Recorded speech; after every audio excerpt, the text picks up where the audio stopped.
Sejam muito bem-vindos a mais um videocast do Breast Save Group, um videocast para quem faz oncoplastia. Hoje nós vamos discutir com as diversas formas de processamento de gordura autóloga e se realmente esses diversos processos interferem nos resultados clínicos. Tenho um grande prazer de estar comigo hoje, nossa querida Maria Najime. Maria, tudo bem? Tudo bem, Luciana? É sempre um prazer estar aqui discutindo mais um artigo, quanto mais de lipoenxertia, né? Um assunto que é o nosso queridinho. Não é Vamos lá. isso? Então, tá na crista da onda agora, né? A lipoenxertia, principalmente nessa área de regenerativa também, né, Mar? Então, existem várias opiniões e cada pessoa que defendam mais a sua maneira de processar essa gordura, né? Ah, tem um cenário que se discute muito de onde coletar, mas hoje nós vamos discutir sobre o processamento, né? Então, se centrifuga, se lava, se filtra, decanta, é um debate antigo. Qual é a maneira que o enxerto pega mais? Qual é a técnica que causa menos necrose, menos esteatonecrose? Qual é aquela técnica que melhor preserva os seus adipócitos, as células troncas? Então, o que é que a gente tem de evidência científica hoje? Né, Cláudia? Ô, Maria, o que é que temos aí de estudo? Fala aí. Bem, hoje eu vou só acrescentar mais uma coisa nessa questão da gordura. A gente ainda tem, além de tudo isso, de tudo que a gente pode controlar, a gente ainda tem o que a gente não pode controlar, que é aonde a gente vai enxertar fatores específicos do paciente. Então, na verdade, se é um paciente diabético, se ele tem uma doença autoimune, que está, obviamente, que está em processo de remissão, mas esses fatores são coisas que fogem totalmente da nossa alçada. A gente não consegue controlar e a gente também não tem como medir isso, né? O que que Uhum. vai proporcionar uma melhor ou pior adequação desse enxerto. E sim, hoje nós vamos falar sobre um estudo prospectivo randomizado.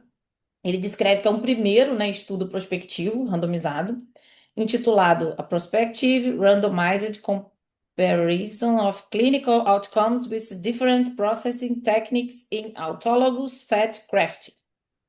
Meu inglês está um Perfeito. pouco enferrujado, Olha mas aí. vamos É, lá. é É um grupo da universidade, né? da Universidade de Chicago, em parceria com o Departamento de Cirurgia Plástica do MD Anderson. E ele está descrito, ele foi, né, publicado em 2022 na revista Plastic Reconstructive Surgery. Ok. Vamos lá, já testei meu inglês péssimo, vamos nós. O objetivo, na verdade, era comparar de forma prospectiva e randomizada diferentes formas de processamento da gordura. Processamento da gordura é aquilo, né? Você faz a coleta, processa, e nesse processo, cada pessoa vai ter a sua preferência. E aqui, na verdade, ele descreve, ele comparou três técnicas de processamento, né? Filtragem ou lavagem passiva, ele usou um material, né, que faz esse tipo de processo, até para poder padronizar um pouco mais o que estava sendo, né, Comercial. estudado, Uhum, que é o uhum. Purigraft. E ele usou também a filtração, que é uma lavagem ativa, que é o Revolver, que é também um Revolver. sistema Isso. fechado. E a centrifugação, que é a técnica de Coleman, que a gente sabe, né? 3.000 rotações por minuto, 3 minutos. Ele descreve isso também no corpo do artigo. O que eu achei interessantíssimo é que, vou dar uns spoilers, que é bom, né? Na Uhum. verdade, ele coloca que o volume enxertado das técnicas é diferente. Então, assim, você vê que o Coleman, se você pensar direitinho, é uma técnica mais trabalhosa, tanto é que foi injetado menos volume. Então, só para E, dar um spoiler para vocês, que a gente tem algumas coisas, né, descritas, mas isso aí realmente está descrito aqui no corpo do artigo. E eles descreveram que eles utilizaram, né, isso como base para fazer esse artigo através de um survey da Sociedade de Cirurgia Plástica que eles fizeram. E nesse survey eles viram que 34% usava centrifugação, 34% filtragem, 28% lavagem ou decantação. Então eles utilizaram, na verdade, as técnicas que eram mais difundidas lá no meio da cirurgia plástica, de acordo com esse survey. Pronto, era É, a técnica relacionada à prática clínica deles, né, diária. Então, você veja que também, até lá, era meio que dividido, né, 30, 30, 30 dentro do grupo, o que é que eles faziam. Eu fui atrás também, Mari, de entender como eram esses produtos comerciais, né, o Purigraft, o Revolve, eu não conhecia, mas são sistemas fechados de filtração. Uma de filtração passiva, lavagem, e a outra de filtração ativa. São dois sistemas diferentes. Eu não conhecia. Você já conhecia esses sistemas? Não, né? não, Nunca também vi não. aqui. Ouso te dizer que acho que o Purigraft eu já ouvi falar, mas assim, Hum, esse Revolver realmente não não tinha conhecia. conhecimento. Mas, assim, é algo que a gente faz sem esse. Eu acho que o produto foi importante para poder homogeneizar a técnica, né? Então, eles utilizaram isso. Mas nada mais, nada menos que uma lavagem passiva no sistema fechado, lavagem ativa ou a centrifugação. E aí compararam esses três grupos. Sim, ele é um estudo prospectivo, randomizado, que inclui 46 pacientes, 15 de filtração ativa, 15 de filtração passiva e 16 de centrifugação.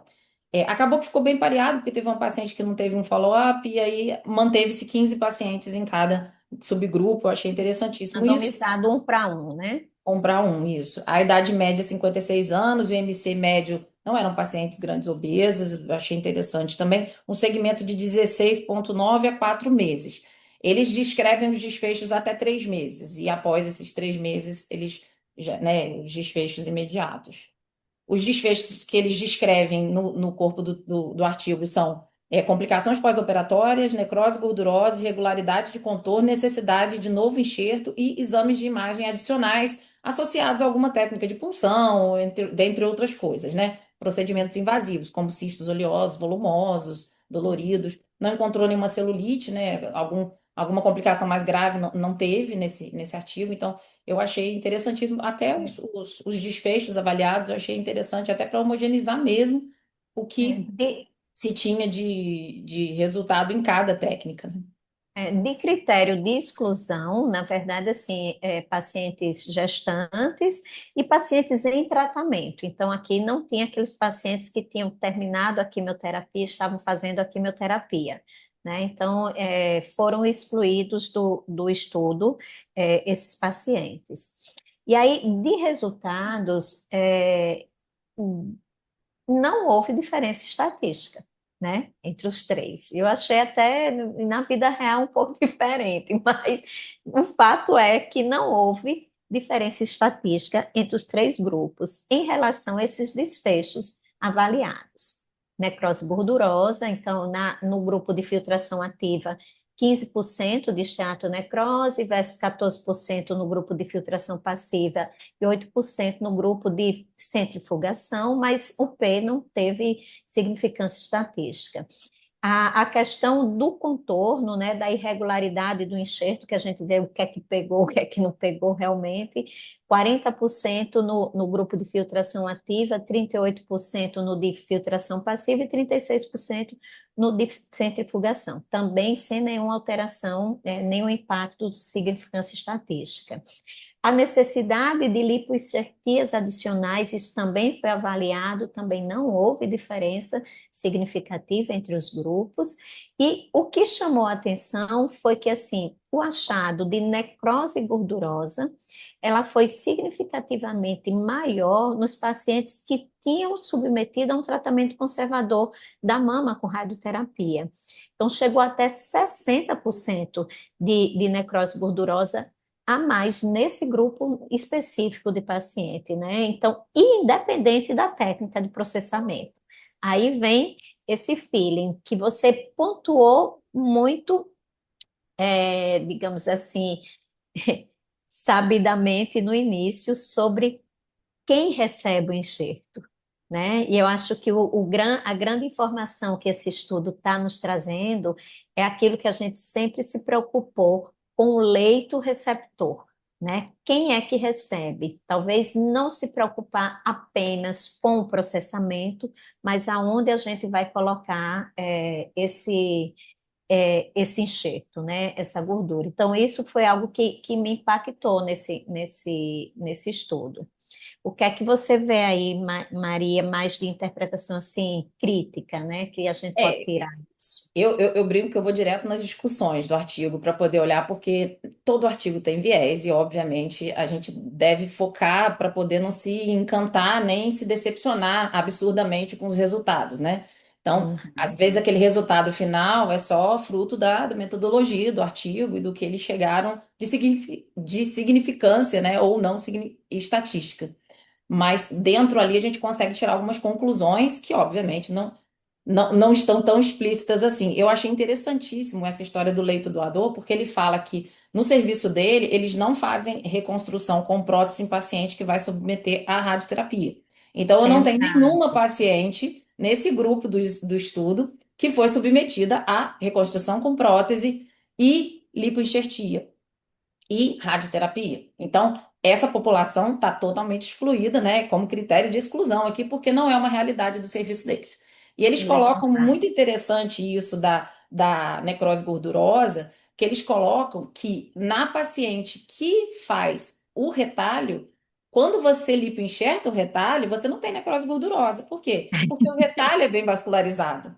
Então, É. talvez o problema não seja efetivamente a mama em si sendo feita a cirurgia conservadora, mas talvez uma oncoplástica, uma mamoplastia, né, oncológica, e aí sim, talvez a viabilidade desse tecido não esteja tão adequada para receber essa gordura. E aí sim causa a necrose gordurosa. Eu achei isso interessantíssimo porque fala É. bem essa questão da área receptora mesmo. No Ele retalho não pontua, teve é, problema. ele pontua, inclusive, que, assim, de acordo com os achados que teve, que quando a gente for indicar a enxertia, né, em pacientes que já fizeram mamoplastias, por exemplo, que a gente documente bem o que era de esteatonecrose da mamoplastia, Antes disso. né, do que vai vir agora com o enxerto, porque pelo que, para poder separar realmente o do que é da lipoenxertia de algum tipo de evento já pregresso, né? Isso, ele sugere então que a reconstrução mamária, a técnica de processamento de gordura, talvez seja o menor, né, dos problemas, o menos determinante, né, do que o leito Uhum. receptor, que é o que a gente acabou de falar, e o histórico de cirurgia conservadora, radioterapia e fibrose local pesa mais na questão da necrose gordurosa do que centrifugar ou filtrar passivamente ou ativamente. É, Uhum. a outra questão que eu achei interessantíssima é que a subjetividade desse critério contorno. Porque o contorno era avaliado não por critérios que a gente já conhece, como Breast ou outras escalas. Porque, como eram várias cirurgias realizadas em conjunto, uma troca de expansor por prótese, mais a lipoenxertia, por exemplo, ou uma mamoplastia associada, você não tem como botar isso dentro de um parâmetro, né, como É, as escalas de Breast, você não conseguia associar esse é, resultado. Então, acaba que o critério contorno virou uma coisa um pouco subjetiva em relação ao que. E 3 meses também, se você pensar direitinho, Luciana, 3 meses a gente não é tem pouco. ainda o resultado final. Então, talvez É. esse follow-up curto, que foi necessário, obviamente, para documentar, Mas mas talvez num follow-up mais longo a gente tivesse alguns resultados melhores, ah, acomodação, não sei. na verdade, tem uma parte de paciente variou, né? De 3 a 17 meses. Né? Então, a gente tem um grupo de pacientes com um pouquinho mais de tempo, né, de Mesmo follow-up. assim, ainda eu ainda achei Ainda que é. A talvez. gente tem, eu estava vendo em literatura, a gente tem alguns estudos até mais recentes que tentam quantificar a questão da área que pegou, né, o contorno corporal, com imagens em 3 dimensões, com tomografias tridimensionais, e aí você consegue realmente quantificar o volume do enxerto. Então, esse controle não teve. Foi bem subjetivo, né, nesse estudo. Então, até para a gente dizer que pega a mesma coisa, tenha calma, que é pouco paciente, o tempo talvez não seja um tempo suficiente para a gente avaliar isso, e ainda a avaliação foi muito subjetiva, né?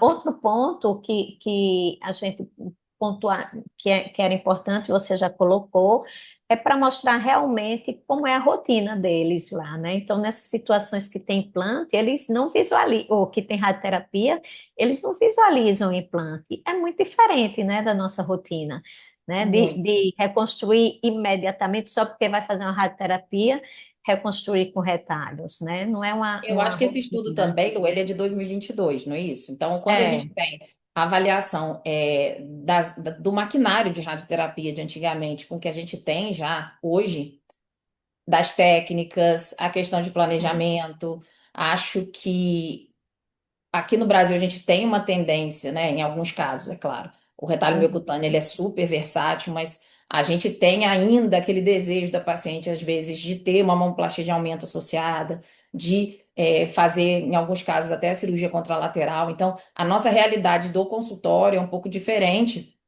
de um serviço, isso é óbvio. Acho que no serviço você tem que visar assim, mitigação de problemas, você não pode tentar fazer todas as individualizações que você deseja. Mas no consultório o que a gente vê é que muitas pacientes realmente vão ser vão vir já com a sugestão da questão de implantes, e a gente sabe que a lipoenxertia com implante tem um resultado legal, mesmo quando tem que fazer radioterapia. Então, Concordo. tem que Uhum. ser estudado caso a caso, a gente tem que conversar com a paciente, passar para ela todos os prós e contras, porque uma cirurgia com implante, independente de ser uma cirurgia de reconstrução ou estética, ela tem os seus riscos, é um corpo estranho, é biocompatível, mas ele também não é eterno. Eu costumo falar muito para paciente, porque algumas chegam aqui, eu já tenho minha prótese eterna, que o médico falou que eu não preciso trocar nunca mais. Eu falei assim, bem, realmente, ela não tem um prazo de validade, mas o nosso corpo ele pode dar sinais de que não está mais se adaptando àquele, né, E aí, material. olhando exatamente a questão, apesar de ser um estudo, que foi dito, randomizado, né, prospectivo, quando a gente vê as características dos pacientes, né? Aí, bora lá, cadê as nossas tabagistas, que a gente foge longe? Quase 80% dos pacientes do estudo não eram tabagistas, né? Vamos buscar pelas comorbidades. Quem que a gente tem receio na questão vascular? Diabético, né? Então, assim, era em torno de 8, 10% dos pacientes eram diabéticos. Então, a gente tem ali um perfil de paciente que, mesmo sendo um estudo randomizado, era um paciente de menos risco, né? Então, isso a gente também tem que ver o quanto que pode interferir no resultado.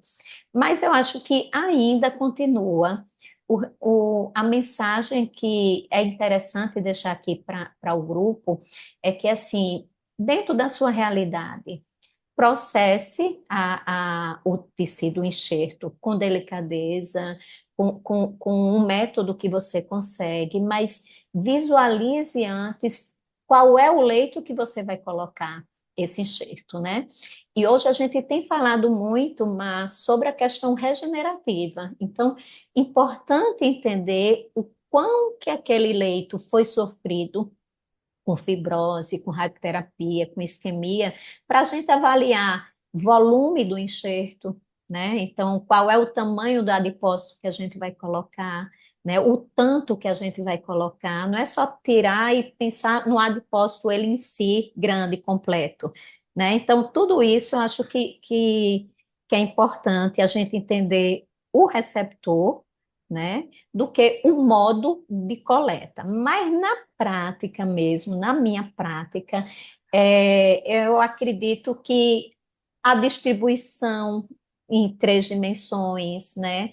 Você costuma na sua coleta, isso não falou aqui, você coleta com a solução de Klein ou você coleta a seco, como o professor Piatti faz. Então, isso também talvez mexesse, né, na qualidade do que a gente coleta, né? O que é que tu acha, Mar?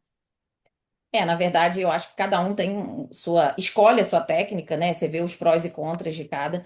Vou te falar que eu fiquei muito satisfeita em ver o Dr. Piau operando nesse sentido por conta da coleta Coleta. a seco, porque como a gente está fazendo uma coleta sem finalidade estética, né? Assim, é claro que a gente não vai deixar um defeito totalmente incorrigível e feio, mas a ideia de fazer a coleta, quando você faz a aquisição do adipócito sem a solução, você pensar que o adipócito é uma célula, você coloca a solução, na minha opinião, mas aí vamos lá, deve ter 300 estudos sobre isso, mas eu realmente não tenho total, né, clareza, mas a seco eu ainda acho que é uma gordura que consegue ter um padrão mais puro.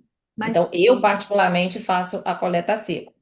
Mas dependendo da área, se a paciente já tem fibrose, se a paciente já fez uma lipo anteriormente, porque a gente pega paciente de todas as formas, paciente que já foi submetida à lipoescultura prévia, então você tem pouquíssimas áreas, né, de coleta de gordura volumosa, ou você tem que fazer de diversas áreas, ou até chamar outra equipe para estar fazendo essa coleta em conjunto para poder agilizar o processo. Eu já tive várias questões nesse sentido e acho que é válido todas elas para aprendizado também.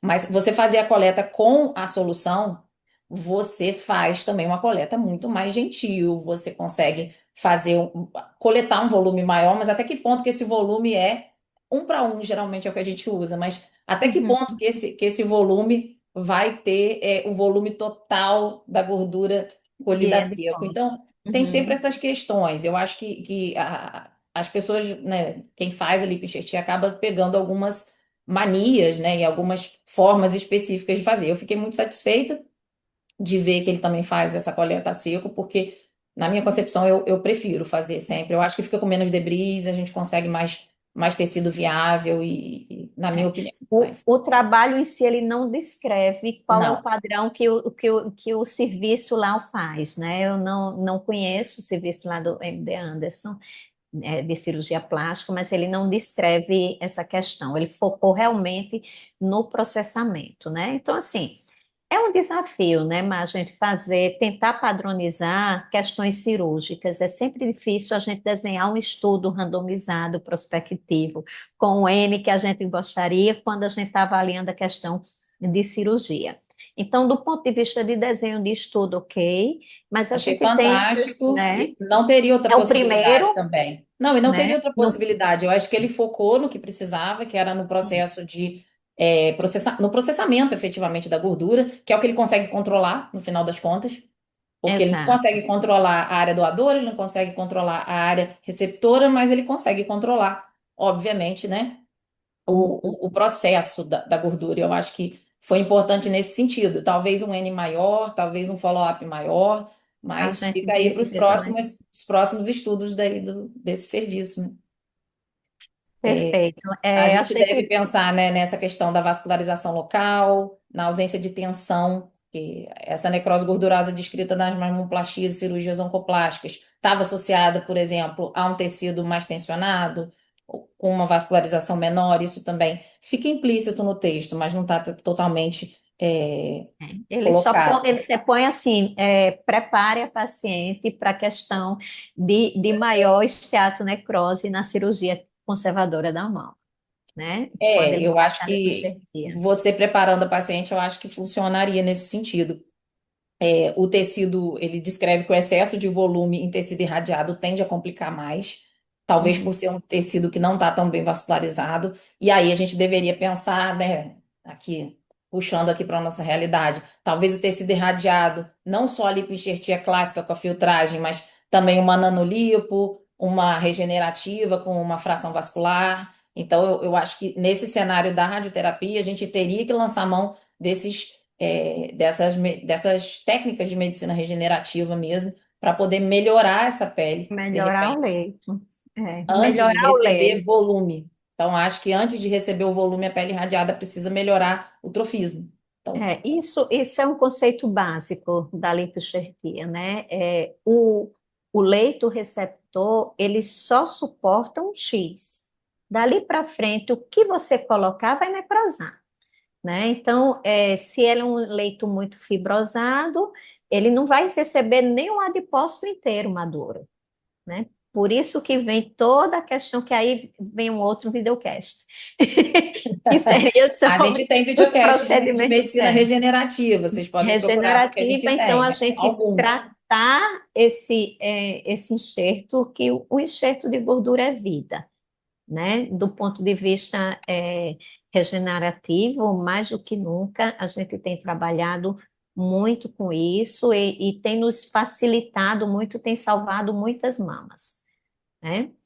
E era isso que eu queria pontuar aqui do trabalho. Você tem mais alguma outra coisa a pontuar, Mar? Não, queria agradecer aí a parceria para esse videocast, foi uma delícia, como sempre. E assim, se você que está ouvindo a gente trabalha com lipoenxertia, conta para aqui para gente, né? Qual a técnica que você usa, por quê? Tem alguma dica? Eu acho que o ideal é a gente partilhar mesmo essas experiências pessoais. Eu acho isso muito, assim, interessante, porque a gente consegue, né, de repente, repensar alguma técnica que a gente está utilizando, que a gente pode melhorar aquilo. Eu acho muito legal. Se você trabalha com lipshirt, então, e puder, né, dar esse relato, e a gente agradece. E até o próximo encontro, então, até o próximo Eu acho videocast.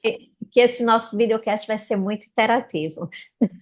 Até o próximo encontro. Até Obrigada, o Mar. próximo. Obrigada a Fiquem ligados nas todos. nossas redes sociais, nossos videocasts, nossos boards, os nossos cursos aí que já estão previstos. E o paper vai estar lá na Macadu.